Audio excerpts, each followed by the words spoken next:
In big security, to save America, we need another 9/11. That's what one columnist is advocating as a way to unite America. Nearly 6 years after the heinous terror attacks, he says, we have forgotten our enemy. He says the Iraq war has divided the U.S.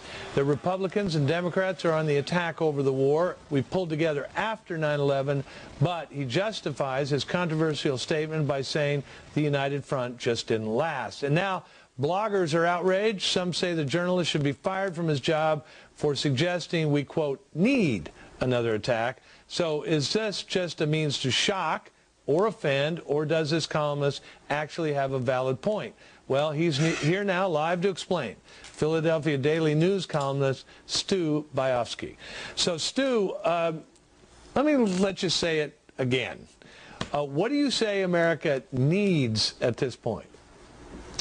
Well, my thesis here is that we're terribly divided. There's disunity in this country, and as a divided country, we're weak. When I look back over what has pulled the country together over the past few years, 9/11 united the country, and it remained united, and we were all on the same team for at least a year or two. Stu, but do you mean to say that we are going to be attacked again, we will be united again, that's a sort of inevitability to that, or that in order to achieve this unity, we actually need to suffer?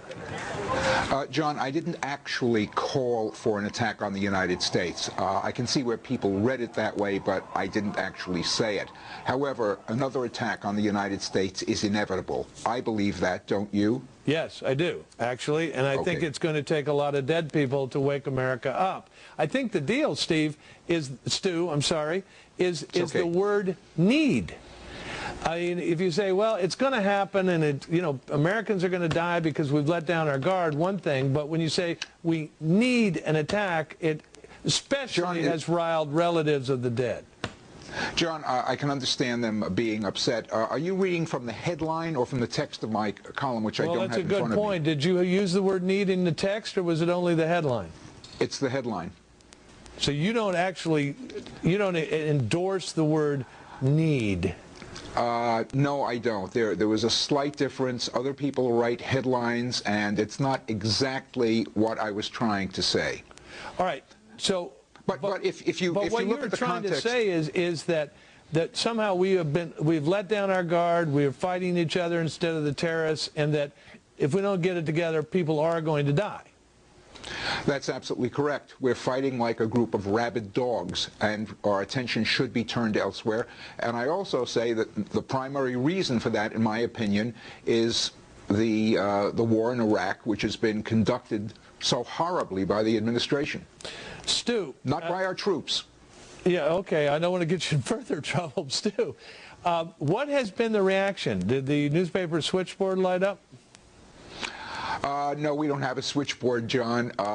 Yesterday, when it appeared, the reaction was moderate, because I think people in Philadelphia who have been reading me for a long time maybe know what to expect. Then it got posted somewhere outside of Philadelphia, and this morning when I came in, there were well over 1,000 emails, and more kept coming in during the day. A bunch want you fired, right? Pardon? A bunch of those emails want you fired, right?